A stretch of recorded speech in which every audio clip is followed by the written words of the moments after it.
Hi everybody, I'm Thiago, the designer at Kalamuna.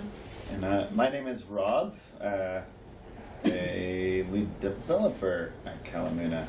And today we'll be talking about prototyping and style guiding, how to move fast and embrace in browser design.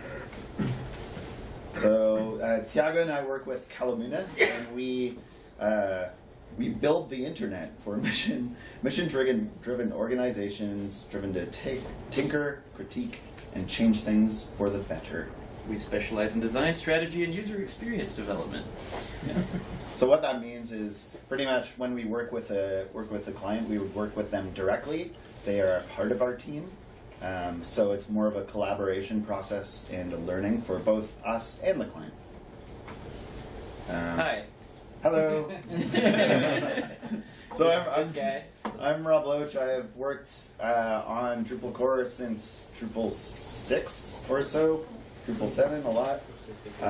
And I do some things on the Drupal lands and the open source lands. Including jQuery once, that was this guy. Yeah. Yeah, I'm a designer. Hi. I like to straddle the fence between design strategy, user experience design, and front-end development. What is a flaneur? A flaneur is like sort of like a boulevardier deer. Yeah. Someone who walks around town and sits at coffee shops. All right. Do they push the? I'm sorry? Oh, the recording. And oh, there's a button. Is it this big red button? Yeah. There you go. So that's Rob and Thiago, and we will be talking about style guiding and prototyping. But before we get into that, we first have to talk about why would this even happen? What is the problem? Like, why do we need to do a style guide and a prototype? And our number one reason is that there's that time between discovery and design and providing a working, demoable Drupal site that can be kind of stressful for clients sometimes. They've just gone through this whole process with you, and then you're sharing Bartik content structures, and they're really confused. It's like if you were to think about Christmas time, for example. You're really excited for Christmas time. It comes. Santa gives you a gift, and you open it, and it's this final present that you get. But there was no thought into what that would be or how to create this gift. It's just a big reveal, if you would. Also, projects evolve, requirements change, and we can try to set things up. I mean, everyone here's already bought into this idea, but we can just try to force people into it and put more enforcement roles on our account managers and project managers, but it's not going to really help, right? And the reality is what it is. It's also hard to validate content and strategy on an early stage dev site. They want to see their logos, colors, type styles the first time you show them anything. And then the devs, they should be moving fast and breaking shit. It's going to happen in the early stages, in the first few weeks of a project, and we shouldn't be stepping on each other's toes. And we need a way to be able to do our jobs while they're doing theirs. So, prototype early and often. Yeah. Document your findings. Have the outcomes of these processes be something that your development staff can review, discuss with you, and it kind of creates a shared language between those different. There's no handoff, but the teams need to be able to flow between each other. Yeah. And by prototyping early, that means even before it gets to the Drupal phase, sit down with the prototype and the style guide and document all of the necessary components and requirements that you would have. And as we've seen with content and hardware, we don't even talk about whether you prototype or not, or how you prototype it. You do it. It's so expensive to change your mind. You have to rebuild molds and lathes. And you can get some really crappy products if you don't really engage properly and validate all your findings. So with Kalastatic, we aim to close the gap between visual design, content strategy, and front-end development. And back-end development too. I don't know why. Yeah. And so, what is this built of? What is the end result out of this? One is we talked about the prototype. The next thing is the style guide. And the style guide is a set of documentation standards put forth in order to help collaborate, communicate, and get agreed ideas behind the overarching style of your site. And people talk a lot about style guiding these days, but it's also often seen as like a final deliverable, like this pretty thing you hand over to the client, or like something they can use as reference later. But like we also find that to even get to a style guide, you need to kind of handle the information architecture and all of that stuff in a way.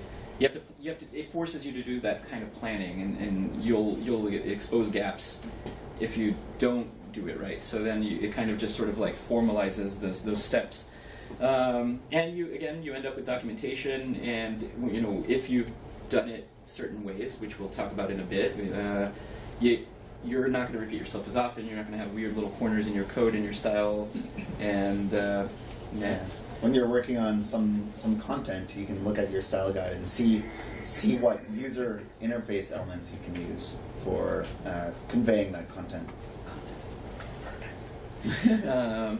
So the advantages are, you get a unified voice, despite having a bunch of people with different needs. Things are consistent, and you save a bunch of time. Your resources bloat because you did all that planning, and I don't know what QA essence means, but I think we all agree that there's quality assurance happens as a result of all of this. Yeah. Next. Then the component approach is a part of style guiding, but it's not. Those are two separate ideas, right? Style guide is a thing, atomic design is a process, but like they go hand in hand. And again, planning and modeling, reusability, consistency, markup is part of the planning. Identify regressions midstream, and DRY.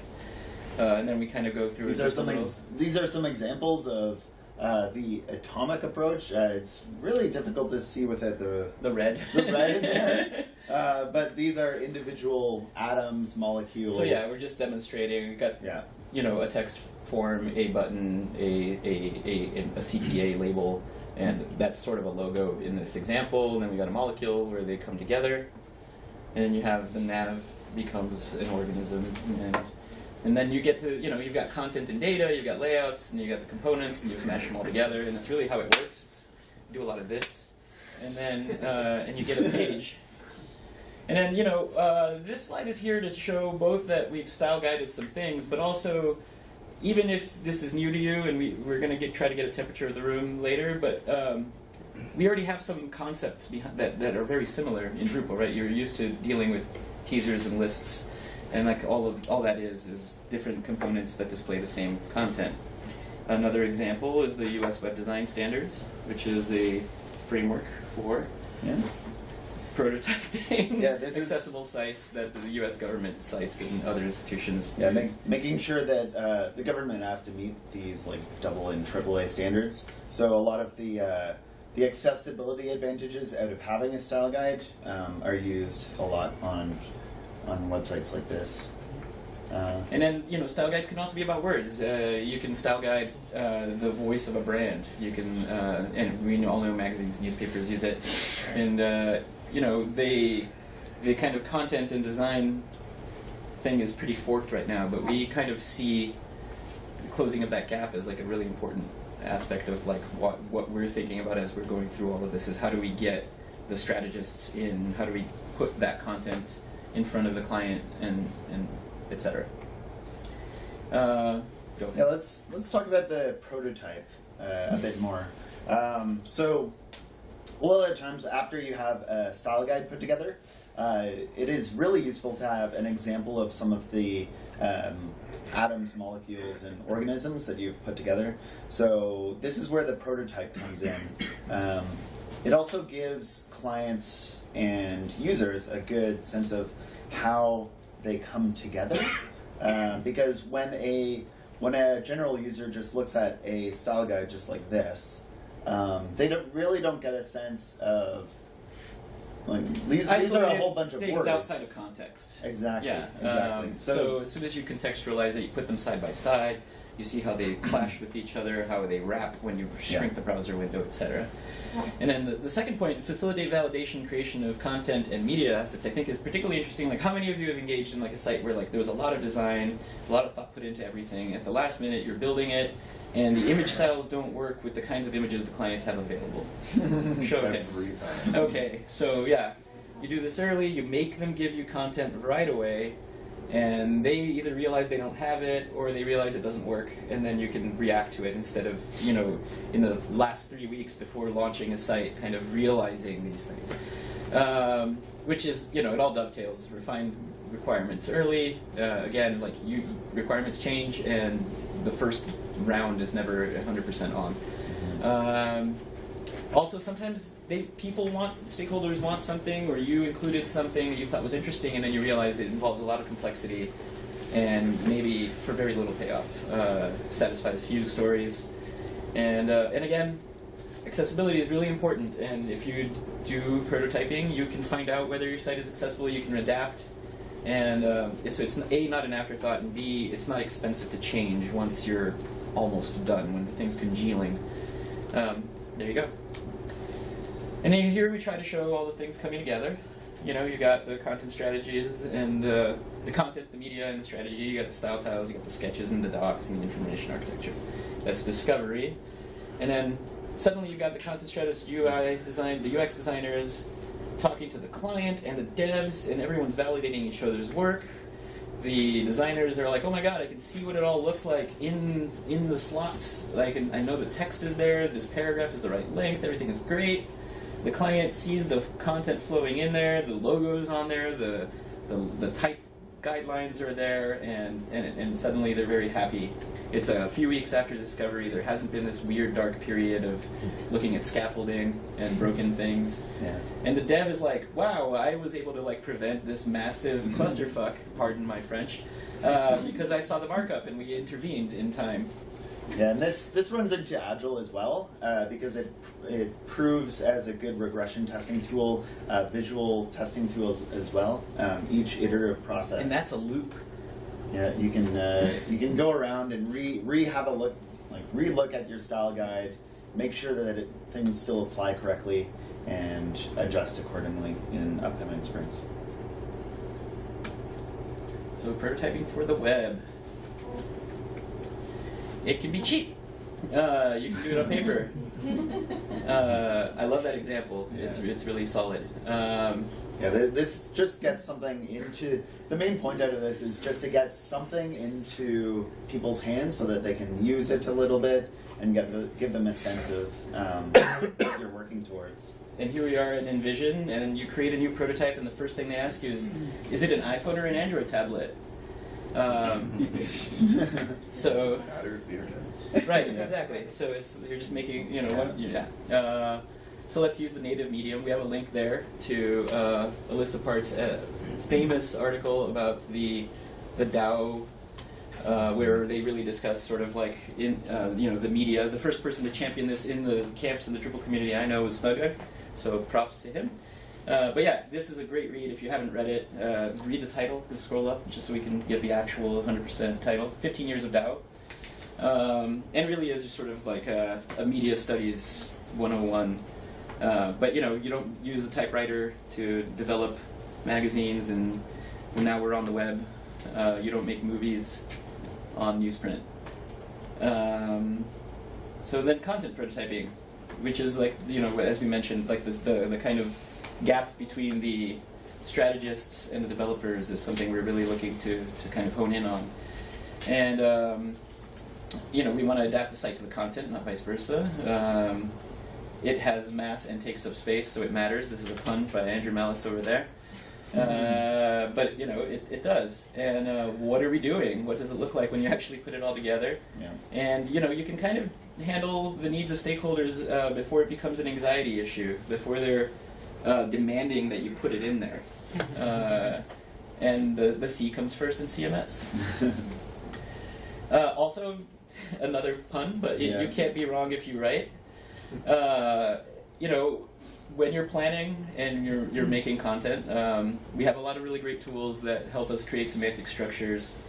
And it's just a wonderful planning tool. It translates directly into markup. It translates directly into component structures.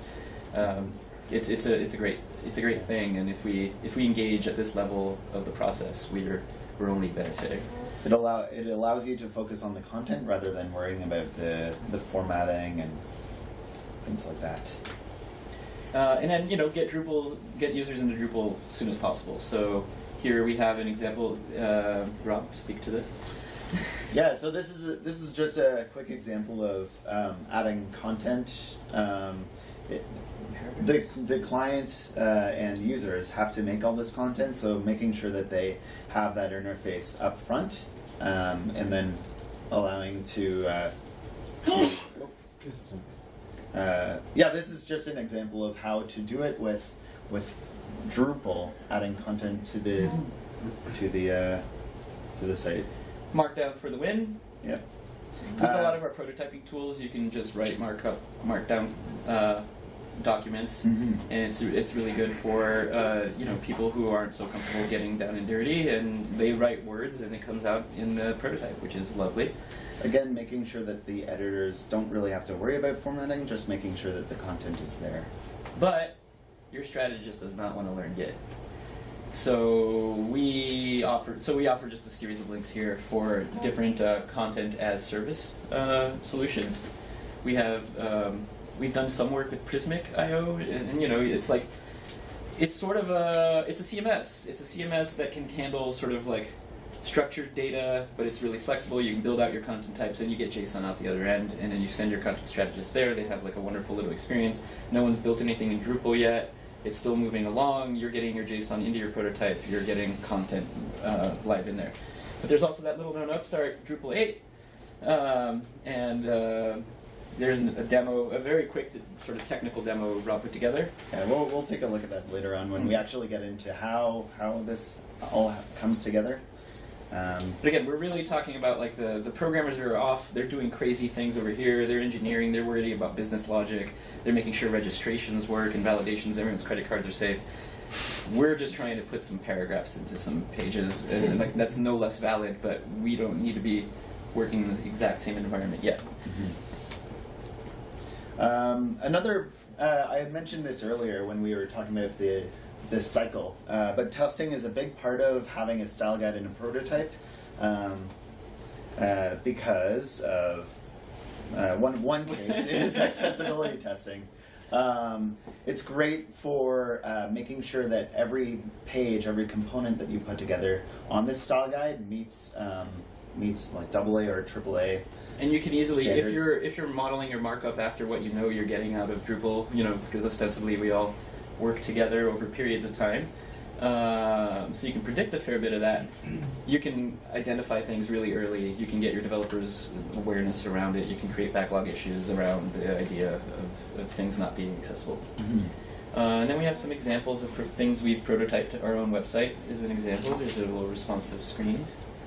The Metropolitan Transportation Commissions, we got to do a wonderful project that was pure prototyping and style guiding for them. It was just a bit of a discovery. Yeah, Are these the again, this is- prototypes or the sites? Yeah, these are, so in these cases, we put together a prototype, and the prototype was actually enough for them to be satisfied with it being the actual website. And in the first example, it is our actual site.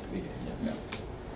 And this was a style guide on the left, prototypes on the right, that we did for the Berkeley Electrical Engineering Computer Science department. Yeah, and in this case, while we did do the prototype, we ended up moving it over to a Drupal site so that their content editors could rapidly make changes to the content on the site itself. But the style guide and prototype still apply, and they're still checked whenever a change is pushed out. So now let's get into the grind and see how this is actually done. We've put together this framework called Kalastatic, which builds out both your prototype and your style guide based on what you have in there. And it's a series of open source tools that we put together in a way that like serves our flows particularly well. But it's pretty much Grunt, SASS, Twig, and a static site generator named Metalsmith that I love. And it's using a framework called KSS, which is a method in which to document CSS to build out the components for your style guide. And so once you have your style guide and your prototype, one of the important parts is bridging the gap over to Drupal. In this example, we have a Drupal 8 integration. This is using. But I just wanted to kind of interject real quick. Is like the first point's really interesting to us because we've always been touting how like the styles that we use in prototyping kind of really make it to the final product in ways that are like kind of shockingly smoothly transitioned. But now with Drupal 8, we're actually doing it with the actual Twig templates too, and that is like really exciting. And we haven't done a soup to nuts project on it with that flow yet, but you're going from discovery to like a workable site in way shorter periods of time than we were before. Yeah. So the first thing, should we go? Do you guys want to see the demo now, or should we go through it? Yeah. Sure. All right. So the first thing that I would like to show you. Sorry, that link, by the way, is password protected. Oh, the username and password is Kala. Okay, got it.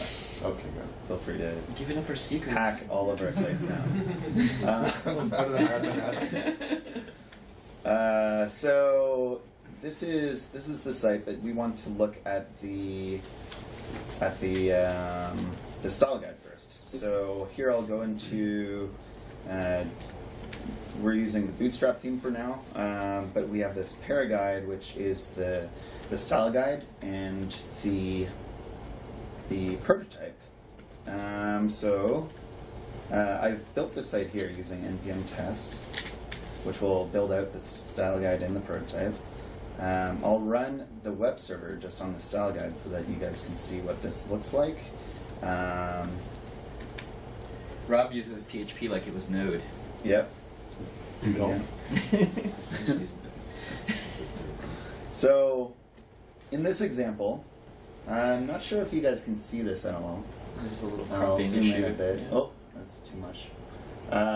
You can see on the left-hand side there's an overview, which just gives a general idea of what a style guide is so that people coming to the style guide will understand what's happening and what is going on. And then there's different headings that we've put on the side. Kalastatic, which just gives an idea of what Kalastatic is. Its primary purpose is to put into practice atomic web design. And then the partials. This section documents some of the partials that we've introduced in this style guide. In this case, we've introduced a button component. And what's exciting about this example is that it is a Twig template inside it. It's just like a Twig template being displayed in the style guide, but also, and Rob is about to show you eventually, that there's a Drupal example that uses the same template and the same markup. Yeah, so this is using the Twig component. It documents how to use it using the include keyword from Twig. And it also introduces it as a partial as well when you're doing the prototype. But in this example, you can just see Hello World because the title is Hello World, and Engage is down here, although the title is Hello World for reasons beyond my knowing. Probably we hacked it in the we hacked it in the template down here. So this is the style guide based on KSS. Now, when we bring that over to Drupal, it'll look something like this. So this is our Drupal 8 website. You can see the hello component right here. And this is using the same Twig templates that you saw earlier, which is really exciting. And when you edit it, we're using a paragraphs model. So when you edit the node, the Hello World node, you can see we've added a paragraph of type button. This is a button paragraph type that I created. Added a hello text URL, as well as some of the parameters that you saw earlier.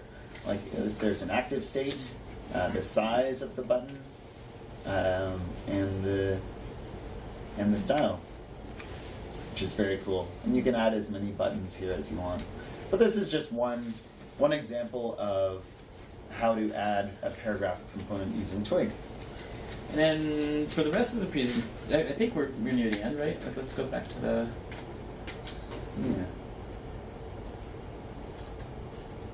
Do you guys have any quick questions about the demo? Why not? So you can go here to contribute if you're interested in learning more. I have a question. Yeah. Kalamuna slash Kalastatic. How did the paragraph get into Drupal 8? Is it encoded from the style guide and you brought it over?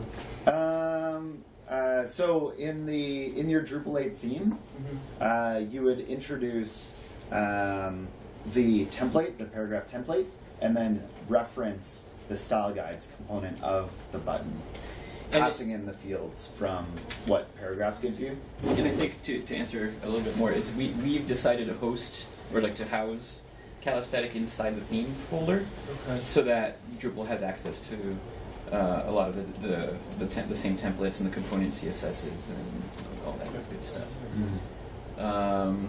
Next. So now a Q&A. So but we're just more. So we're like these talks are great, but we're sure that some of you have already been engaging in these processes, and we're kind of would like to at this point sort of turn it into more of a BOF than anything else. So. Yeah, and I would like to mention there are a few different ways of doing this.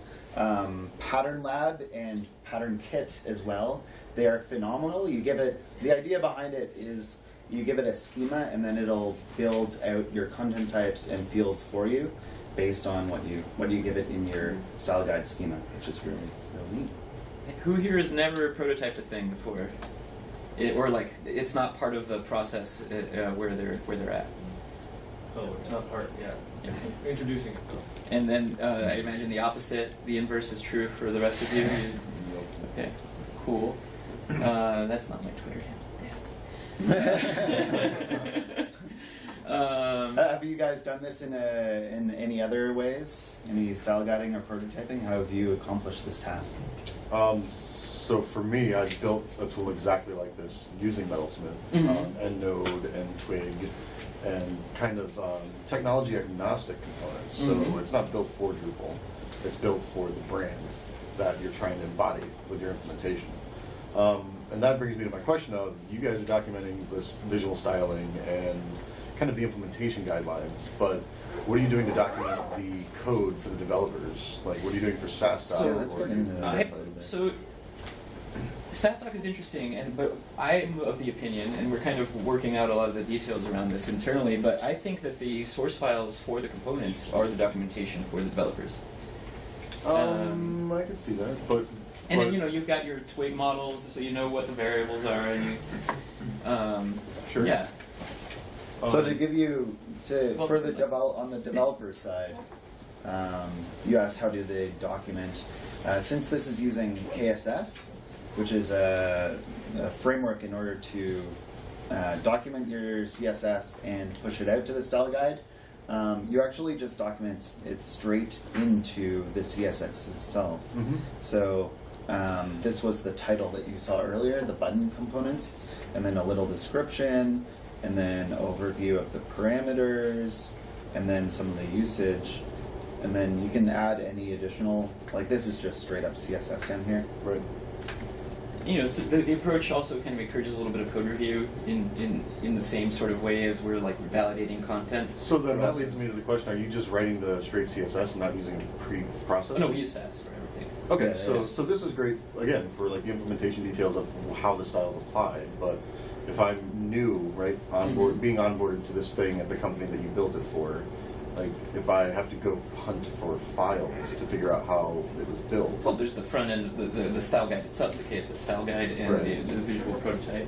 Okay. I think And that's Yeah. That's one of the most important bits as well, parts to this, is making sure that everyone has an idea of what the style guide is. Right. And whenever they add anything to the site, make sure that it's added to the style guide first and foremost, used in the prototype as well, and then pushed out to the full site. And earlier in the implementation, we were definitely sort of doing KSS and then porting it over to, and then as things kind of got tighter and like as the technology matured, we started just coalescing everything, and we're now at a point where we're sharing a lot of the templates and stuff.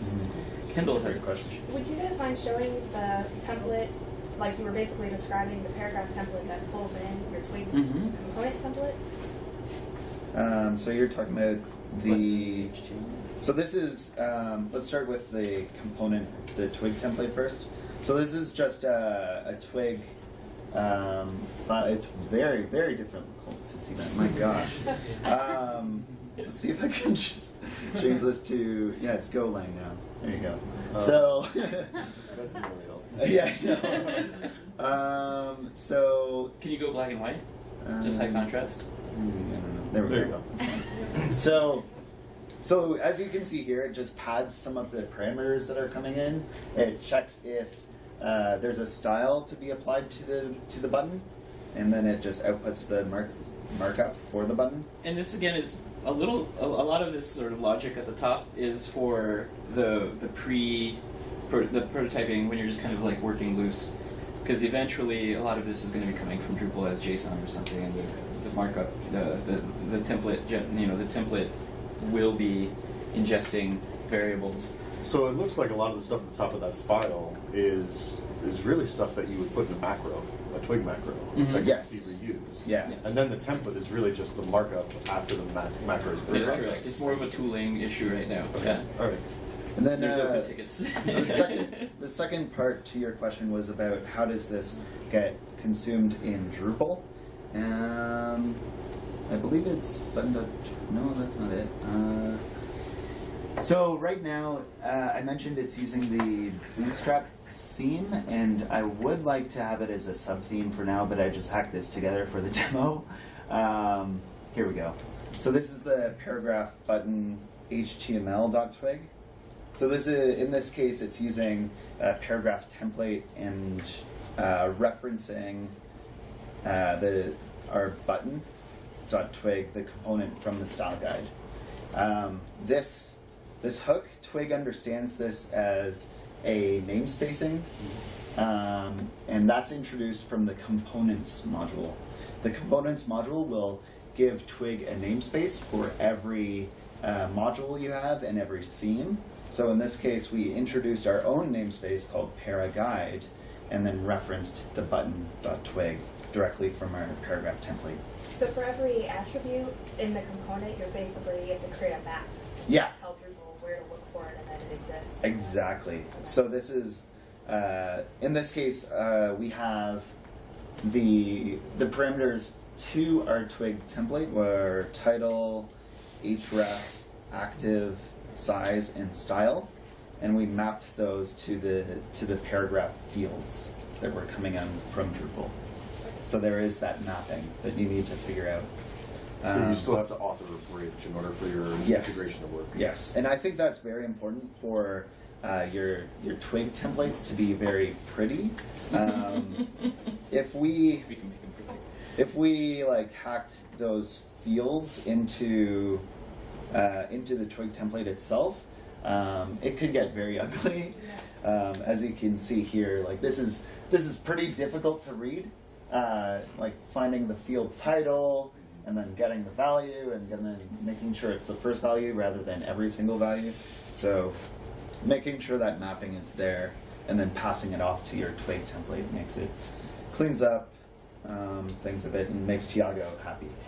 Have you run into maintenance issues with like maintaining that map, or are you guys just kind of like, once you're done with the component, you're done with it? And So this is where I'm interested in about a pattern kit, because that like figures out the mappings for you. Yeah.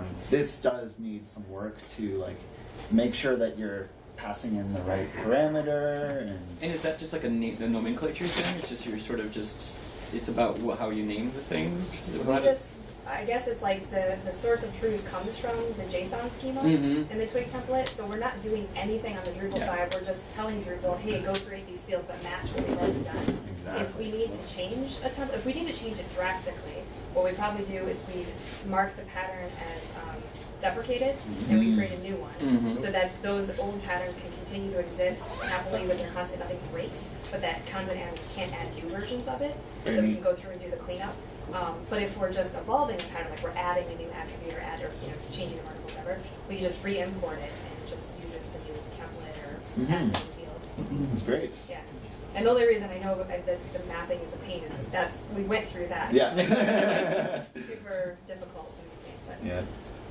So how many Drupalisms are baked into Kalastatic? None. So Kalastatic is actually completely platform agnostic. It doesn't make any. It doesn't use anything from Drupal. It's a Node product. So it uses things like Metalsmith, SASS, Twig is in there. But you can use any kind of templating engine. You can do Jade if you wanted to, etc. You can use a PHP template in there if you so desired. Node package now. Yeah, there must be one. It wouldn't be that difficult to. And the component library is right now we're kind of part of the project, and we're hoping to split them off so that you could just have a series of components that you just pull into the project for each one, and then we would want to bake up like commonly used Drupalisms just to sort of, because we're a Drupal shop primarily. Well, so the thing I was getting at by asking that question is good. There are no Drupalisms in Kalastatic, but what are you doing for functionality of your components and your UX workflows in Drupal? Because your JavaScript, how are you bootstrapping it inside of Drupal without writing a whole bunch of behaviors or another? Well, it's we write. So that's actually sort of like a little Wild Westy right now, but we have, it was really easy to write a shim that just we write Drupal attach code, and then it just loops through and instantiates it all, and as long as the markup is the same, which is a requirement, then we're doing okay so far. So are you doing that on like these components are on this page, so only load this JavaScript? Yeah, we look for like page slugs or template types, sort of like what kinds of things there are, and then we run a series. We do like a module, sort of pass the module name off into a main function pattern. Like for our button example, that needs CSS from Bootstrap. So in that case, we just reference it from, like within a theme, just reference the Styleguide CSS. Okay. And because of some challenges with Drupal and tools like Browserify, or at least on like a day-to-day basis, we're not doing it yet. But so we've got a components folder, and inside that you have your Brad Frost breakdown. You've got your atoms, molecules, etc. And then in there you have each component, and in there you have the CSS and the HTML or the Twig for each component. We want to kind of get to the point where we have like a little JSON and a little and the JS in there, and then it all gets compiled. But we're not quite there yet on that. So right now, I guess, correct my assumption if it's wrong. You compile all of your components into one CSS file, and you include that on the page, rather than compiling a list of components on the page and then. You can do it both ways. Since this is using SASS, you can reference the SASS file component directly. We do a lot of work with Bootstrap, though, mostly because the Kala theme uses Bootstrap, and then so our approach has been to rewrite the variables, et cetera, et cetera, et cetera, and then you kind of you need to compile it together. Right. Yeah. Yeah. And Drupal aggregation will do that as well. Just compile them all together. Anyone? I was here last year for this, and where I discovered this the first time. So eventually, I used it for clients. But did a style guide. This is after the fact style guide. But because they, and we're still sort of like telling the organization about it. But it's up. It's been great. We use the website CSS. So like the headers. The example you had from last year was more like the static-y one. Yeah. So, but it was great because you could use your own CSS, and then the markup. The best part was like when you include the markup and then it renders its add markup and also renders the actual, if they're JavaScript, it's interactive. So And it's very good for the developers, for producers, for designers. And that's the KSS side of things, and we're actually kind of we're mentioned the Dent style guide. yeah. We've been doing a lot of work on the KSS templating and just sort of trying to make it a lot more UX-y for the people who use it daily. Because Are you also trying to get the KSS output to use the components that it's displaying? So that's an interesting question, and it's like sort of I've been thinking about that. And it tests your markup and your style guide while you're looking at your style guide. But your style guide, but it's like a little weird, right? You get a little inception-y there, and like maybe the style guide, like I've even thought maybe the style guide, if you're going to put a modal in the style guide, we want to use like a raw.js one. Right. And we haven't like fully discussed it all yet, but just like the idea that like if your style guide is using the thing, and then you're like suddenly you're working on the style guide and you're not working on the thing. Well, no. The style guide would be getting worked on by working on the thing, because that's exactly what our prototype does. It uses the thing that it's documenting to output the documentation. And I think this will answer some questions because it's like mostly true. Is this your local or is this the? This is Sprint. Okay. So this is in this case, we wanted to really highlight the style guide, so we modified the KSS templates that they provide. Margins are all off on this projector. Yeah, yeah. We modified them to make the style guide look a lot more appealing, and make sure that people come back to it and reference some of the content in there. So this is some. Click the code. Yeah, this is an example of the client contact component. And so you can do things like pop it up, and then you get the markup for it. Which adds a layer of, you definitely, if you're referencing code, it's adding a layer, but if you're referencing code, you have the file system. Right. And it makes the style guide itself a lot more legible, and you can't see it because of the projector, but we have there's some visual cues about when things separate. But you don't just have suddenly you're looking at a C, there's a small component and then a big code box, and then Are you also, are you planning on outputting the location of the files that created these compiled templates and styles? That is a great idea just put it right there. Yeah, just put it in the style guide. The Because then, namespace is in the top right there. Yeah, we do have the. if you click that, does that give you the file location? Not at the moment. Okay. Right now. That's a great idea. Yeah. Though. Like having it so that when you click on Markdown and Well, markup. because that's the compiled Twig template, right? So if I want to know what files or macros Just see or whatever were SRC used, components, blah blah blah, molecule. And what is great about another thing that's great about KSS is that it just renders Markdown that you give it in your CSS template as well, in your CSS documentation. So it's right there. You can add any kind of documentation that you want for any component. This is an example of it using Font Awesome. We wrote up some KSS docs for Font Awesome so that people can use them. What does the plus do again? Oh yeah. Well, I don't know if Yeah, there we go. Oh yeah, it's the variance. The variance. So again, for compactness and Right. legibility. It's kind of difficult. Oh my gosh. It's Yeah, very it's just like difficult. the resolution on the monitor, and Yeah, I'll go like this. there you go. It's a little better. Yeah. So those are just the variants that are available to the rotate in Font Awesome. But back to questions or approaches, or anyone else kind of spun up something that they made. Oh, Well, no, I have a question. So I just looked up the component libraries on Drupal.org. Yeah. And so it's adding namespaces, and it's actually apparently used quite a bit.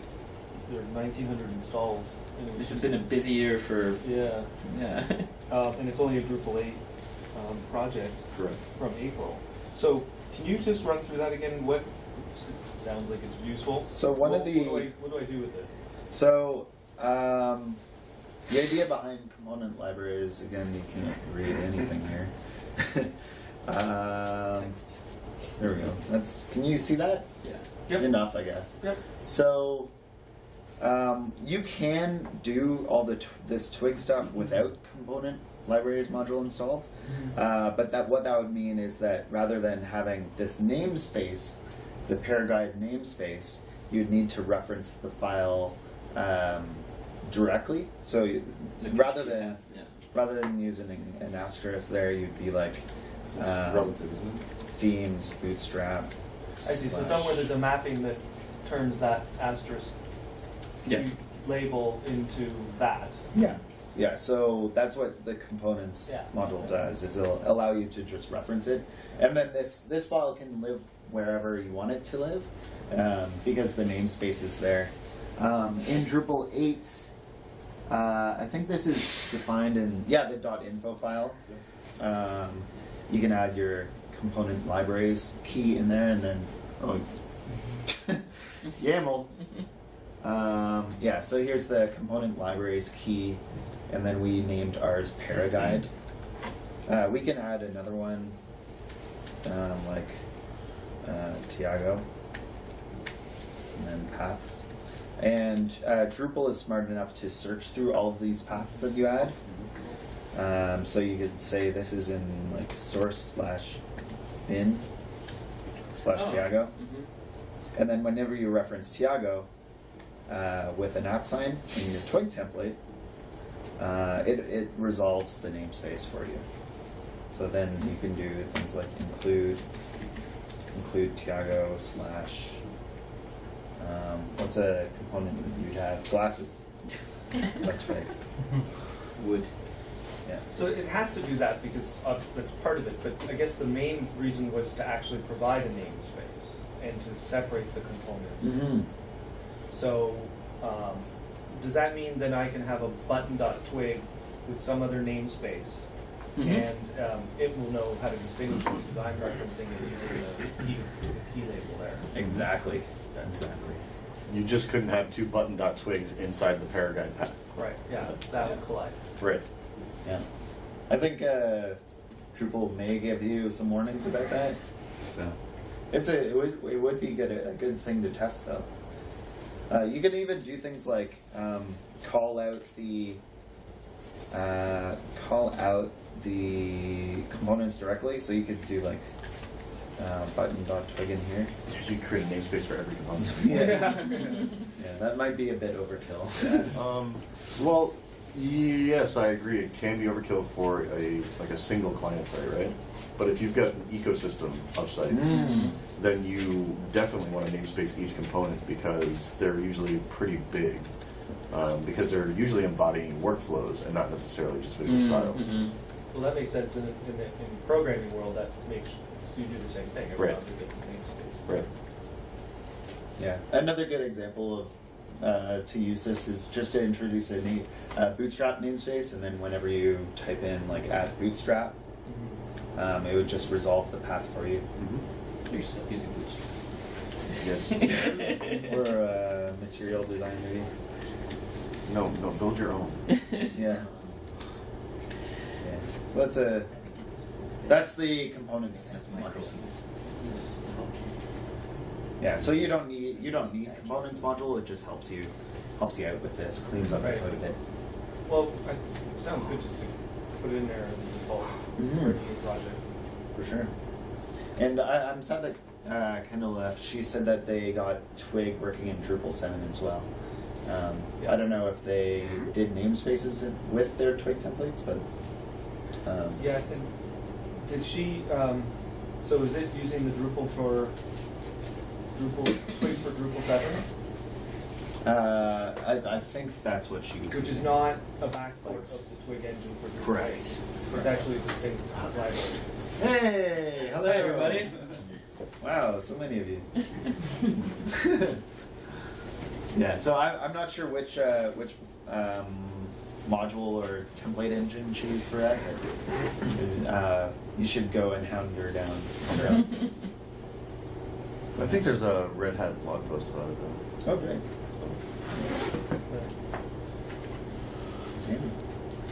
So thank you guys so much for.